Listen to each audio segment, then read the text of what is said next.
আগে ভিডিও দেখি তারপর কমেন্ট পড়ি।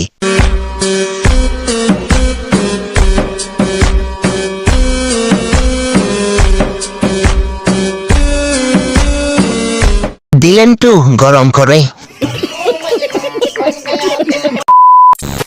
ব্রা কেনার টাকাও কি ছিল না? 2.5 কেজি 5 কেজি।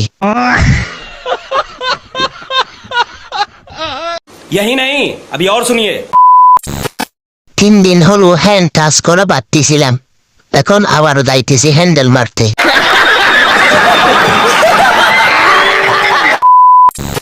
এজন্যই তো দিন দিন আমার শরীরটা শুকিয়ে যাচ্ছে, মনে হচ্ছে আবার ছোটবেলার হরলিক্স খেতে হবে। समझ रहे हो समझ रहे हो ना? ভালো লাগছে, বাদত কথা একটু বলবেন? नाइस। আত্মীয় স্বজনের বইয়ে গালি দিতে পারি না, তোর নম্বরটা দিস।